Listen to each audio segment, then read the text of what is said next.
ચોમાસામાં જ્યારે આપણું પાચન તંત્ર નબળું હોય ત્યારે આપણે એવી વાનગીનું સેવન કરવું જોઈએ જે આપણા પાચન તંત્ર માટે લાભદાયક હોય. આજે હું નીપા મિસ્ત્રી તમારા માટે એવી જ એક સરસ મજાની રેસીપી લઈને આવી છું. એના માટે મેં અહીંયા અડધો કપ ફણગાવેલા મઠ લીધા છે. મઠને મેં 12 કલાક પલાળ્યા અને 12 કલાક માટે ફણગા આપી દીધા હતા. તો અહીંયા 12 કલાક માટે મેં રહેવા દીધા છે તો પણ સારા ફણગા ફૂટ્યા છે. પણ જો તમારે વધારે ફણગા જોઈએ તો તમે 24 કલાક માટે પણ એને ફણગાવી શકો છો. હવે આપણે આ મઠને પહેલાં મિક્સીમાં અધકચરા ક્રશ કરી લઈશું. આ રીતે ક્રશ કર્યા બાદ એની અંદર આપણે આદુનો એક ટુકડો અને 2 લીલા મરચાં જે સ્વાદમાં થોડા ઓછા તીખા છે એવા લીધા છે. અને તમને જો આ લેવલે લસણ ખાવું ગમે તો તમે લસણ પણ 4 થી 5 કળી ઉમેરી શકો છો. ત્યારબાદ આપણે અહીંયા ઉમેરી લઈશું જીરું, જે લગભગ આપણે 1 ટીસ્પૂન જેટલું લીધું છે. અને બધી વસ્તુને ફરીથી આપણે મિક્સીમાં પેસ્ટ બનાવી દઈશું. તો અહીંયા મેં 1 ટેબલસ્પૂન પાણીનો યુઝ કર્યો છે અને પેસ્ટ બનાવીને તૈયાર કરી દીધી છે. અને હવે આપણે એને ટ્રાન્સફર કરી લઈશું એક મિક્સિંગ બોલમાં અથવા તો કોઈ પ્લેટમાં. ત્યારબાદ આપણે એની અંદર ઉમેરી લઈશું તલ. તલ અહીંયા મેં ઉમેર્યા છે 1 ટીસ્પૂન. કશ્મીરી લાલ મરચું પાવડર લીધું છે, એ પણ 1 ટીસ્પૂન જેટલું લીધું છે. તમે તમારા ટેસ્ટ પ્રમાણે લઈ શકો છો. 1/2 ટીસ્પૂન જેટલી હળદર લેવાની છે. ત્યારબાદ આપણે એની અંદર ધાણા જીરું ઉમેરી લઈશું અને એ લગભગ આપણે 1 ટેબલસ્પૂન અંદર ઉમેરી લીધું છે. અને સ્વાદ પ્રમાણે મીઠું તો હોય જ. તો અહીંયા મેં લગભગ પોણી ચમચી જેટલું મીઠું ઉમેર્યું છે. તમે તમારા સ્વાદ પ્રમાણે મીઠુંનો ઉપયોગ કરી શકો છો. અને હા, ખાસ હિંગ ઉમેરવી. હિંગથી એનો ટેસ્ટ પણ સરસ આવશે અને ડાયજેશનમાં પણ ફાયદાકારક રહેશે. 1 ટેબલસ્પૂન જેટલું આપણે તેલ લઈ લીધું છે અને લગભગ કોથમીર આપણે 3 થી 4 ટેબલસ્પૂન લીધા છે. કોથમીરનું પ્રમાણ વધારે હશે તો પણ એ ખાવામાં મજા જ આવશે. બધી વસ્તુને આપણે સરસ રીતે મિક્સ કરી લેવાની છે. ચોમાસામાં શાકની હંમેશા આપણને મગજમારી રહેતી હોય છે. ક્યાં શાક માર્કેટમાં સારા મળતા ન હોય, ક્યાં ભાવ વધારે હોય. તો આપણે આ રેસીપી ખૂબ જ ફાયદાકારક બની રહેશે. ફણગાવેલા મઠની પૂરી જે છે તે ગુજરાતી પૌરાણિક અને આયુર્વેદિક ખોરાકમાં એનું વિશિષ્ટ સ્થાન ધરાવે છે. અને પૌષ્ટિક તત્વોથી ભરપૂર આ પૂરીનો સ્વાદ પણ એકદમ બેસ્ટ હોય છે. અને ચોમાસા માટે તો ખાસ ઉપયોગી બની જ રહે છે. અને ફ્રેન્ડ્સ, ફણગાવેલા મઠમાંથી જે પ્રોટીન મળે તે આપણા શરીરને ખૂબ જ ઉર્જા આપે છે. બધું સરસ મિક્સ થઈ ગયા બાદ આપણે 2 ટેબલસ્પૂન રવો ઉમેરી લઈશું અને ત્યારબાદ આપણે 2 ટેબલસ્પૂન જેટલું બેસન ઉમેરી લઈશું અને ત્યારબાદ આપણે એને ફરીથી બધું સરસ રીતે મિક્સ કરી લઈશું.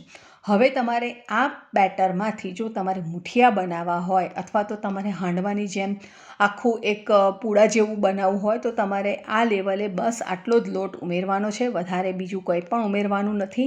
અને બસ હવે તમારે એને મુઠિયાનું જો તમને ફોર્મ ગમતું હોય તો તમે મુઠિયાની જેમ એને થાળીમાં મૂકીને બાફી શકો છો અથવા તો નાના નાના ગોળ ગોળ વાળીને પણ તમે એને બાફી શકો છો. હાંડવાની જેમ ગમતું હોય તો તમે હાંડવાની જેમ એનો વઘાર કરી અને તમે નોનસ્ટિક પેનમાં પાથરી અને એને બનાવી શકો છો. પણ આજે આપણે એને બનાવવાના છે પૂરી. તો એમાં થોડો આપણે લોટ ઉમેરવો પડશે અને લઈશું આપણે ઘઉંનો લોટ. તો અહીંયા આપણે ઘઉંનો લોટ લેવાનો છે લગભગ 1/2 કપ જેટલો. પણ એકસાથે આપણે નથી ઉમેરવાનો. થોડો થોડો લોટ ઉમેરતા જશું અને એનો લોટ બાંધતા જશું. તો અહીંયા 1/2 કપ જેટલો લોટ મેં ઉમેરી લીધો છે અને હવે આપણે ઢાંકીને 10 મિનિટ માટે એને સેટ થવા દઈશું. ત્યારબાદ આપણે ફરીથી એને આડની પર લઈ અને થોડું એને મસળી લઈશું અને એના ઇક્વલ પોર્શનમાં એને ગુલ્લા પાડીને તૈયાર કરી લઈશું. ત્યારબાદ આપણે એક એક પૂરીને વણવાની રહેશે. પણ આ પૂરી આપણે થોડી જાડી પૂરી વણવાની છે અને થોડીક જાડી હશે તો એ ખૂબ સરસ ખાવાની પણ ખૂબ મજા આવશે. બહુ પતલી હશે તો એ કડક થઈ જશે અને સોફ્ટ નહીં લાગે. તો આપણે થોડું થીક રાખી અને એને વણી લઈશું. તો ફ્રેન્ડ્સ, આ પૂરી તમને ઉનાળા માટે પણ બહુ સારી રહેશે કારણ કે મઠ જે છે તે આપણને ઠંડક પણ આપતું હોય છે. તો તમારે ઉનાળા માટે પણ આ રેસીપી તમારા માટે યોગ્ય બની રહેશે. તો ફ્રેન્ડ્સ, તમે જોઈ શકો છો કે આપણે સરસ જાડી પૂરી વણીને તૈયાર કરી દીધી છે. આ રીતે બધી પૂરી તૈયાર થઈ જાય એટલે આપણે એક કઢાઈમાં તેલ ગરમ કરીશું અને એને મીડિયમ ટુ ફાસ્ટ લેવલ પર મૂકી દઈશું અને એને 1 બાય 1 તળી લઈશું. બધી પૂરી ફૂલીને દડા જેવી થશે અને આપણે એને મૂકી રાખીશું તો પણ એ બેસી નહીં જાય અને એકદમ દડા જેવી ફૂલેલી થશે. એની જાતે જ એ ઉપર આવશે અને આપણે એને આ રીતે ઝારાથી થોડું થોડું પ્રેસ કરતા રહેવાનું જેથી કરીને એ ઝડપથી સરસ ફૂલી જાય. તો આવી સરસ ફૂલેલી પૂરીને આપણે બંને સાઈડ સરસ ગોલ્ડન કલર આવે ત્યાં સુધી આપણે તળવાની રહેશે. અને આ પૂરી તમે ચા સાથે, દહીં સાથે, અથાણું સાથે, કોઈ પણ શાક સાથે કે પછી એને એમનેમ પણ ચા સાથે એન્જોય કરશો. ખૂબ મજા પડી જશે.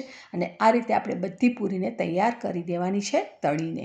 અને જો તમારે તળેલું ન ખાવું હોય તો તમે એને પરોઠા બનાવીને પણ એન્જોય કરી શકો છો.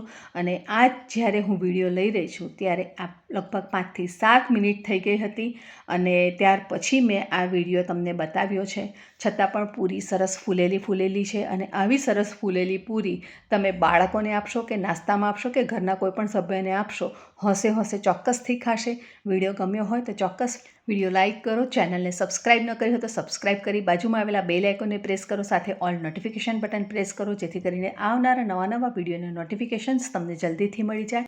ફ્રેન્ડ્સ, જોઈ શકો છો તમે કે સરસ રીતે આપણે એને તોડી તો એકદમ અંદરથી પણ ફૂલેલી છે અને એકદમ ક્રિસ્પી, સાથે સોફ્ટનેસ પણ એટલી જ છે.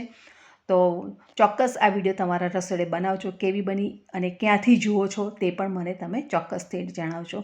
ફરી મળીશું નવી સહેલી સાથે. ત્યાં સુધી આવજો. Stay safe, stay healthy and keep watching super સહેલિયા.